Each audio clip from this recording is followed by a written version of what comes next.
What up, Rap Leaders? Welcome back to my channel.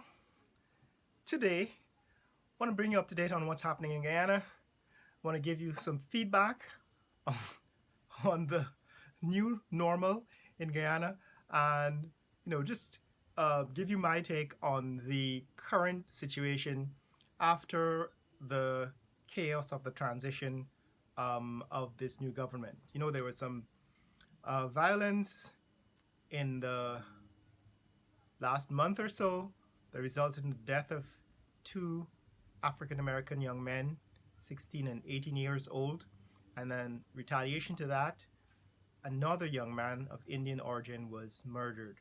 And this would lead you to question my conclusion in the last video where I say there is going to be no civil war in Guyana. Well, these two incidents where three young men were killed, you would be forgiven if you interpret this as some kind of civil war or build up to civil war, because in the past month or so I've actually had to question my own analysis of the situation in Guyana. Are we on the verge of some kind of national disturbance? Because I don't think the people who are in charge, who are in power, are actually reading the situation rightly. And while I am not one to push and to fuel ethnic violence, there is a certain amount of rage and pent-up frustration in the society that is reflected in the reaction to the murders of these two young men. The problem is that we've had a racist campaign in the last year or so. The overthrow of the previous government seemed to have provoked and woken up these racist demons. Remember the current Vice President, Mr. Jagdeo, using this campaign to target a lot of African American business people, and they also targeted the Haitian Caribbean citizens who were residing in Guyana during that last campaign. And it was really conspicuously obvious that they were doing this on the basis of race, because they didn't target the Cubans or the Venezuelans or the Brazilians, who are in larger quantities, in larger numbers in Guyana as far as immigrants. They actually targeted only the darker skinned brothers from Haiti and or African American or African Guyanese businessmen, right? So this has actually been building up over a while and has been ignored by the people who support the current government. And I don't want to be Pollyanna or naive or to pretend that this is not happening. It is happening. There is a racist, not undertone, but overtone in the society that has been not only dog whistled, but sometimes overtly fueled and pushed during the last political campaign. And the result of this has been that certain people who are racists and who are separatists in their worldview have been emboldened to attack people of the other race, particularly in this case the African young men who were killed and the retaliation. So we are on the verge of what could be some serious violence, and it would be unfair, it would be naive, it would be dishonest of me not to acknowledge this to my viewers, because I know you look to me for some accurate understanding, interpretation of what's happening in Guyana. So that's my current update on the situation. However, that is not my only view of the situation. So I'm going to give you three issues that I think are changing for the positive, and that I'm willing to deal with as a businessman with an open mind, and to show you the benefits, the pluses, positives, the minuses, pluses and minuses, the positives and the negatives. One of them is the new, not debate, but the new budget. The new budget that was released by the government. Two is the business community, the business environment, the business climate. And three is the changing environment as far as the government's direction in terms of putting resources into land development, Gaisuko, and so on. So I'm going to talk about that in a second. Stay tuned.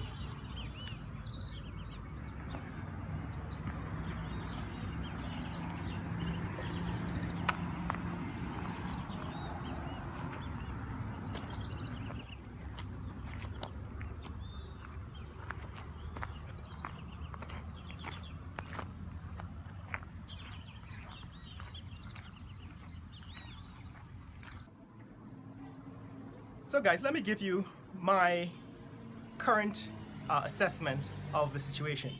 Now, the backdrop for this assessment is the current release by ExxonMobil of new information. That is, that they reported that they discovered an 18th oil well in the economic zone offshore in Guyana. So ExxonMobil has made an 18th discovery of oil and gas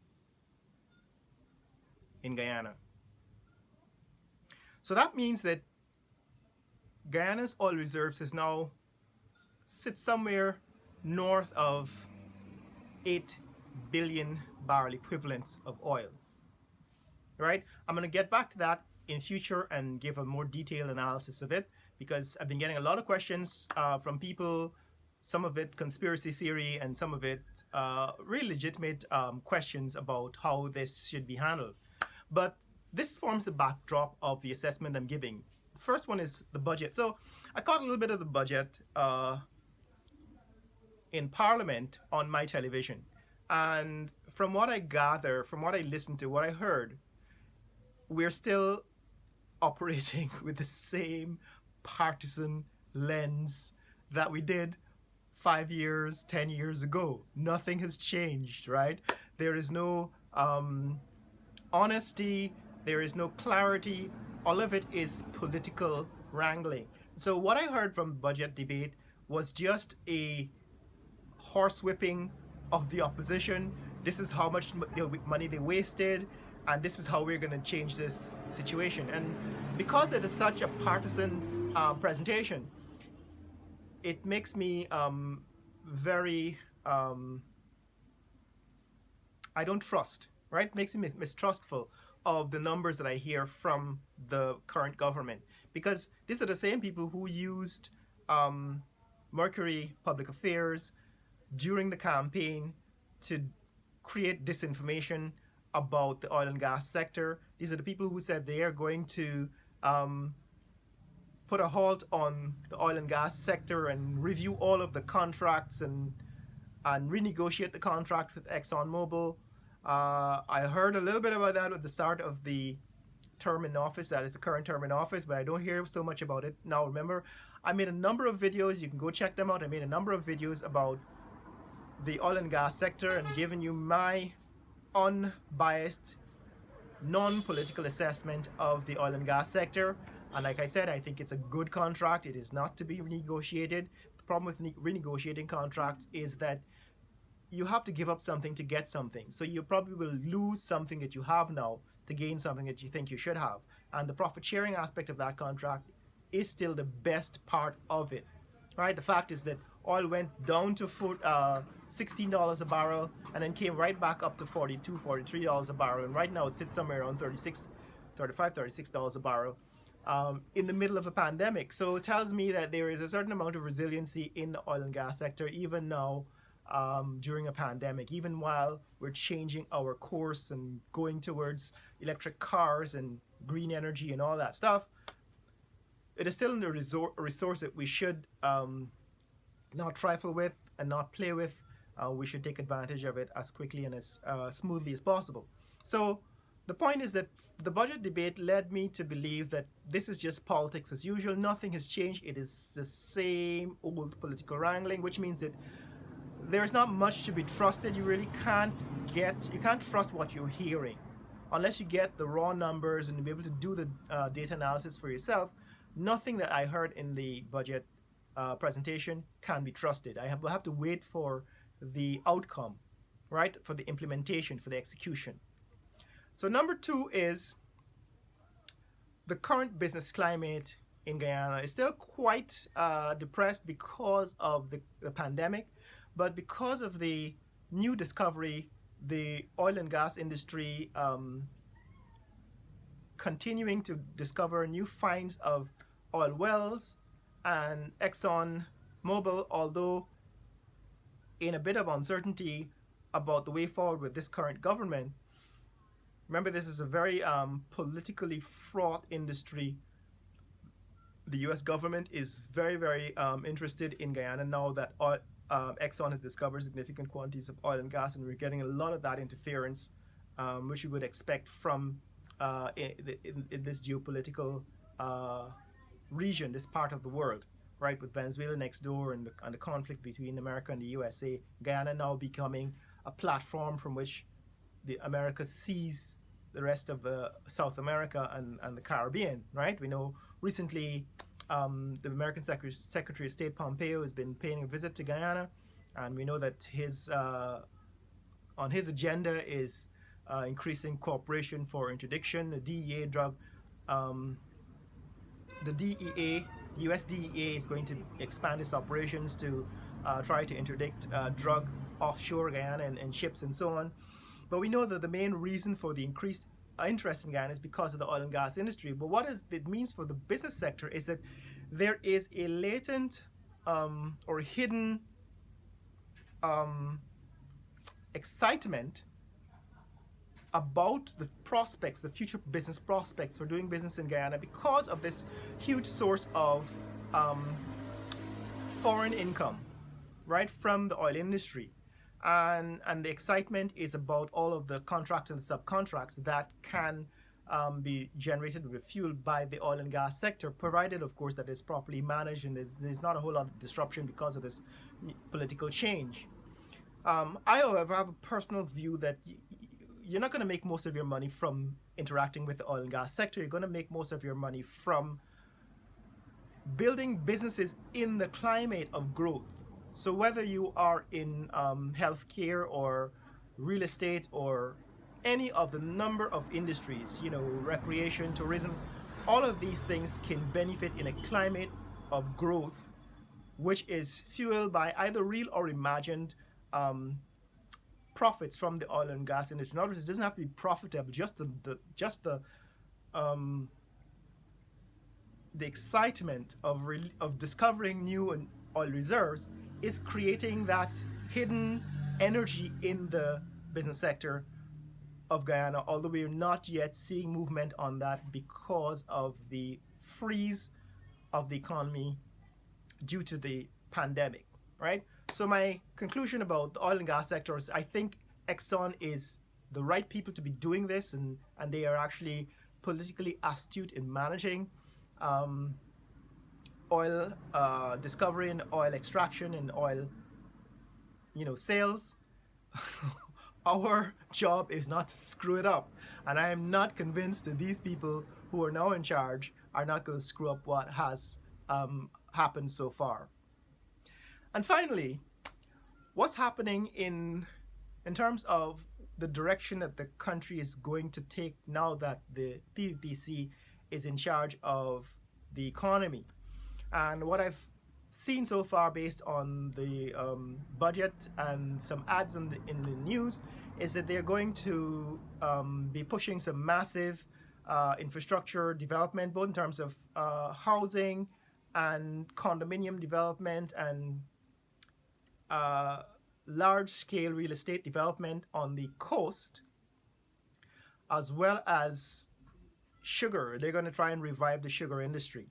Now, I've already given my view on that. The sugar industry is dead. We're not going to be able to get back to sugar the way it was to build a sugar industry the way it was in the 1970s. What we should be doing is building a modern 21st century economy based on high-tech industries, right? Based on the internet, based on globalization, based on computer chips, manufacturing, pharmaceuticals, you know, based on the knowledge industry, based on information technology, right? That's where we ought to be going. And that's where we ought to be retraining our new generation of people.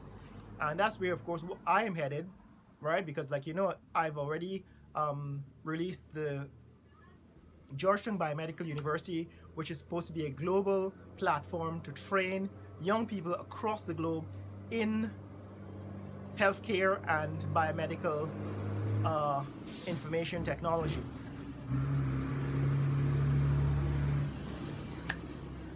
However, I have to say that I am still quite excited about the prospect for developing modern infrastructure in Guyana as far as housing. Like, you know, I have a project for smart homes, and I don't see any of the talk from the NISIL, the National Infrastructure, government's arm of using public funds from the sale of state property to invest in commercial businesses, right? So it's National Investment and Commercial Limited, something like that. Anyway, so I actually see a lot of exciting potential for developing infrastructure. Like, for example, they're talking about building the road, the bypass road, to take you from the east coast of Demerara to the east bank, bypassing Georgetown, and building a modern real estate development that extends from Ogle all the way to Lusignan and so on. So I see these things, and they are in fact quite positive ideas. However, it is in the execution of these ideas that we will know whether they are in fact really good investments. So guys, this is what I think is happening. I think there is some fresh ideas on the table. I think that the business community is benefiting from the excitement in the oil and gas industry, the potential to grow. We're hoping that the current government doesn't screw up the progress we've made and the direction we're going on. But there is still a overtone of ethnic discontent that is volatile and could sideline progress and development for a number of years if it's not brought under control, if it's not acknowledged and addressed. All right.